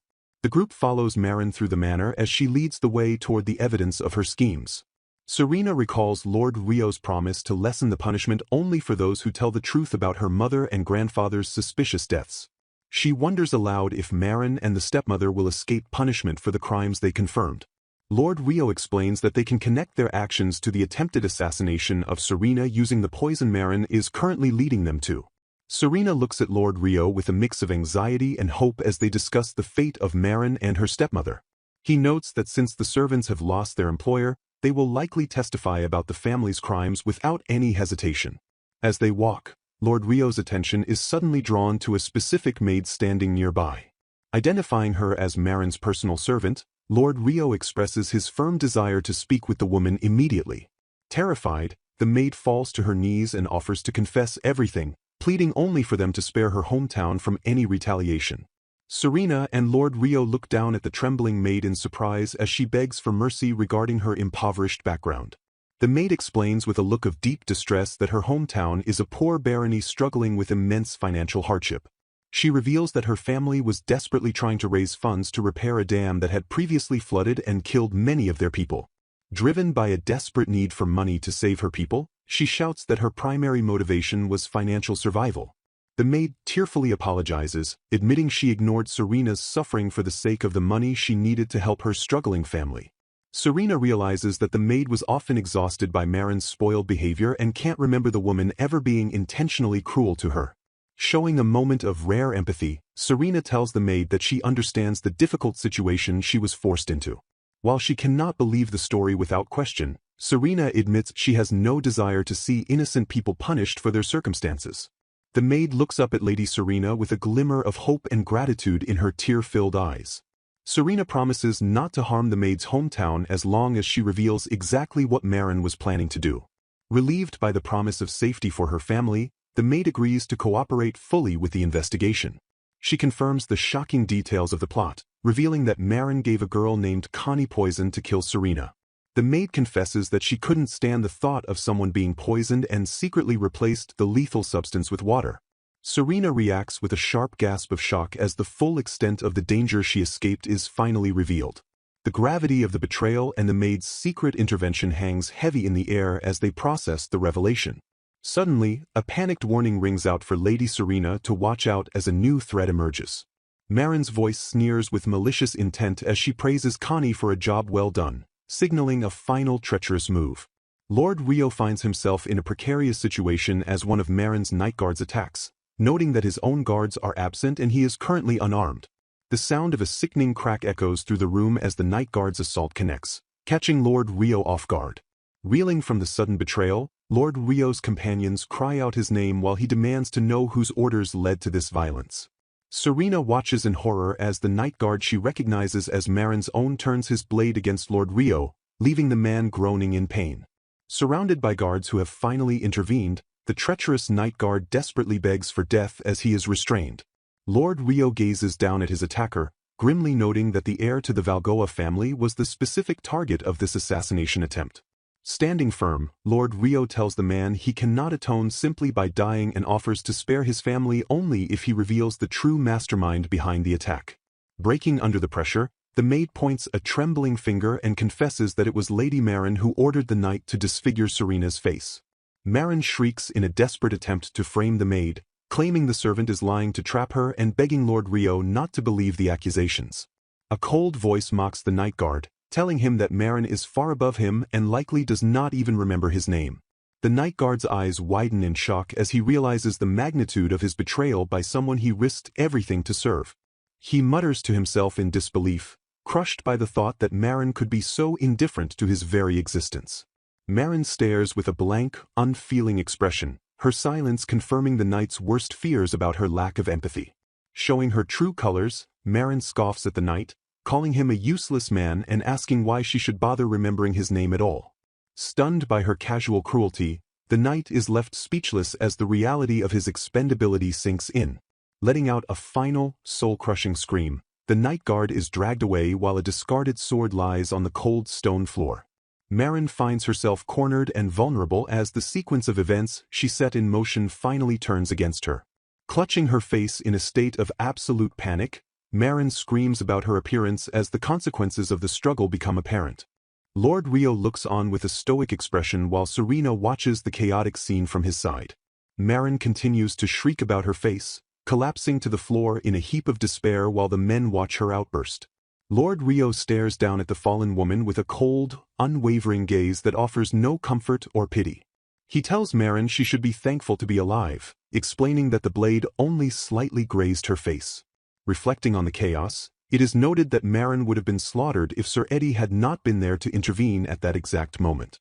Lord Rio informs Serena that the guard unit has finally arrived, having contacted them just a moment prior to the final confrontation. Turning to his trusted knight, Lord Rio tells Sir Eddie he will leave the rest of the cleanup to him while he tends to Serena. As he pulls her away, Lord Rio tells a stunned Serena to be quiet, admitting that he is actually very angry with her. Serena looks up at him in silence as Lord Rio admits that it pains him to have frightened her during the ordeal. Lord Rio looks down somberly, feeling he must speak his mind about the danger Serena placed herself in. He recalls the terrifying moment when Serena rushed in front of him to block the guard's attack, even after her own father tried to poison her. He realizes with a heavy heart that Serena does not seem to value her own life or cling to living because of the abuse she suffered. Lord Rio notes that only Connie, who grew up in the same harsh conditions, could have anticipated Serena's selfless but reckless move. He blames himself for failing to understand Serena's heart, calling himself a despicable man for not realizing she never felt precious to anyone. He asks her directly if she truly wouldn't mind dying at any time, fearing his words of concern may not even reach her. Serena looks at him with a gentle, resigned expression and quietly confirms that his assessment of her feelings is correct. She confesses that there was once a time when she wished for death just to find peace and be reunited with her mother. However, her expression brightens into a genuine smile as she tells Lord Rio that, thanks to him, she now truly wants to live. Lord Rio stares at her in stunned silence, his eyes widening as he processes her sudden and honest change of heart. He shouts in confusion, asking why she tried to protect him if she had only just started wanting to live for herself. Serena explains that while all lives have value, she understands how great and talented a person he is to the people of Valgoa. She argues that the weight of responsibility is different for everyone, comparing the burdens of a commoner to those of a king. Lord Rio asks if she is suggesting he must survive while it is fine for her to die, but he stops himself and apologizes for the harsh question. Serena maintains her calm, gentle demeanor, looking down as she listens to his internal struggle. Lord Rio turns his head away, thinking to himself that he doesn't want to say anything that might embarrass her further. He tries to explain that he simply cannot bear the thought of seeing her in pain, though he struggles to find the right words. He reaches a point of near confession, wanting to tell her that he loves her, but he hesitates at the final second. Ultimately, he realizes he still cannot quite convey his deepest feelings to her at this moment. Breaking the silence, Serena asks a difficult question about what will ultimately happen to her father after his crimes. Lord Rio tells her without a doubt that the sentence will be execution, noting that Serena is far too kind to her abuser. He asks if this outcome is acceptable to her, having expected her to ask for a lighter sentence out of pity for the man. Serena closes her eyes and gives a simple, firm answer. She will not ask for mercy for her father. Serena declares her cold resolve to see her father suffer a pain equal to her mother's, refusing to offer him any mercy or a reduced sentence. Expressing a chilling sense of justice, Serena tells Lord Rio that death can be a salvation, and she demands her father suffer properly before he is allowed to die. Lord Rio reflects on Serena's noble spirit and the pure heart he saw from the moment they met, silently acknowledging her harsh but fair decree. Serena wonders if Rio finds her detestable for such harsh words, but Rio is secretly captivated by her ability to remain fair without letting emotions cloud her judgment. Rio realizes the true weight of responsibility behind Serena's past actions, wondering if she chose to risk herself specifically to protect his future and the future of Valgoa. Deeply moved by her foresight, Rio decides that once her wounds are healed, He has something vital he must tell her regarding their shared future. Serena confirms her presence as they share a quiet, heavy moment together. Rio struggles with the immense love he feels, desperately wanting Serena to walk through life by his side as he prepares to say something extremely important. Standing before her, Rio prepares himself to finally speak the words he has been holding back. News of the silver-defying poison and the exposure of Count Fulton's crimes by Lord Rio spreads panic through the kingdom while House Terce remains in a state of uneasy peace. Serena notes with confusion that she hasn't met with Lord Rio for some time and wonders why he is absent today. A panicked knight reveals that Rio hasn't been well lately and has been running away at full speed whenever Serena arrives. The knights descend into a comedic argument, shouting at each other to read the room, while Serena watches in total bewilderment. Heartbroken and confused, Serena begins to fear that Lord Rio is intentionally avoiding her. She worries that her impulsive actions to protect him were seen as unforgivably rude to a commander of his stature. Serena spirally descends into self-doubt, convinced that Rio has finally grown tired of her foolishness. She recalls the intensity of Rio's serious expression when he spoke of her wounds healing and fears that a woman who speaks so harshly must eventually be rejected. Lady Terce suddenly bursts in, demanding a moment of Serena's time for news that Serena assumes must be terrible. To Serena's shock, Lady Terce loudly commands her to attend an evening party. Lady Terce is absolutely furious about the situation, while Serena remains stunned by the sudden invitation. Infuriated by rumors calling Serena the salon witch and claiming she is involved in the crimes, Lady Terce insists that Serena must show herself in public. Lady Terce vows to shut the gossips up by showing everyone how gentle and beautiful Serena truly is. Serena reflects on her dreams of a new life in Valgoa with Connie, feeling the pressure of returning to high society. Lady Terce becomes giddy with excitement, exclaiming that Rio has finally made his move. Serena is baffled when Lady Terce mentions that Rio has been stalling until her wounds heal and he can find a ring of the finest quality. Lady Terce hides her face behind her fan as the realization of her gossip sets in. Lady Terce realizes she let the secret slip and wonders if Rio truly hasn't told Serena about his intentions with the ring yet. She explains the obvious truth: Rio is preparing the ring to present to the woman he loves. Serena processes the news in a silent, wide-eyed shock.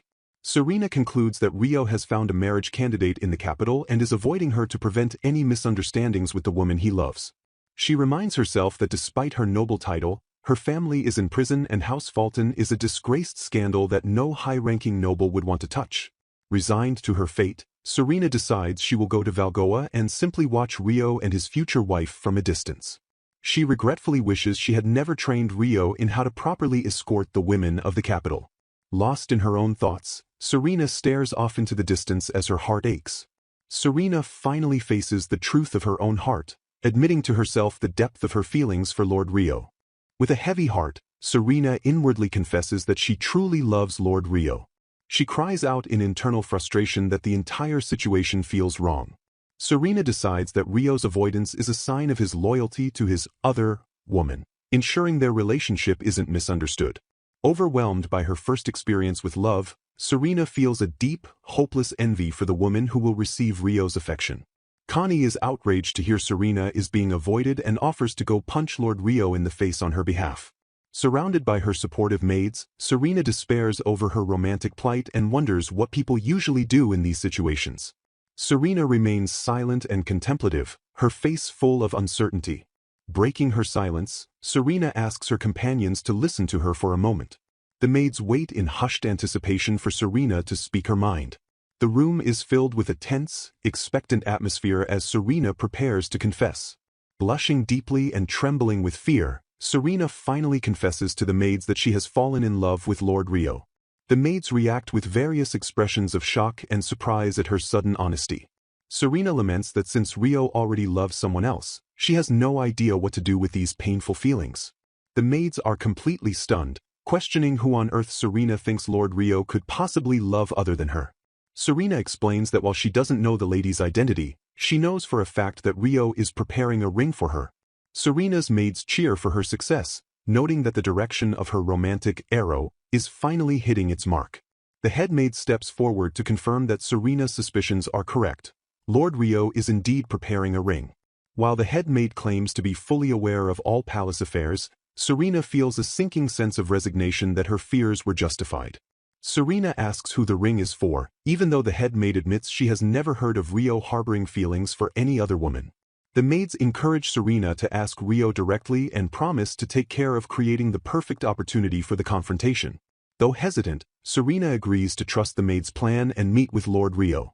Time skips forward several days as the plan to bring the two together begins. Serena waits nervously in a private corridor lined with generations of Tarche family paintings, wondering if Rio will truly show up at this locked location. Lord Rio enters the corridor and is visibly startled to find Serena waiting for him. The heavy sound of a door clicking shut echoes as the two are effectively locked together in the hallway. Serena stands before Rio, struggling to find the words as the tension between them reaches its peak. Worried by her presence, Rio frantically asks if her arm still hurts, making Serena realize that he truly has been avoiding her out of concern. Serena considers lying about her injury being permanent just to keep the kind-hearted Rio by her side forever, but she quickly dismisses the thought as wrong. Realizing that a deceptive life would be despicable, Serena decides it is better to face potential rejection than to live a lie. Focusing on her heart rather than the rumored ring, Serena resolves to express her true feelings simply for the sake of honesty. Looking directly at him, Serena prepares to let out the secret she has been carrying. In a moment of pure vulnerability, Serena tells Rio that she loves him.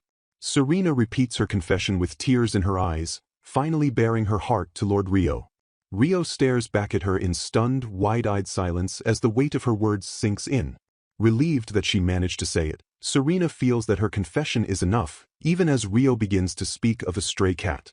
Confused by his change in subject, Serena listens as Rio recounts how he once picked up an injured stray cat long ago.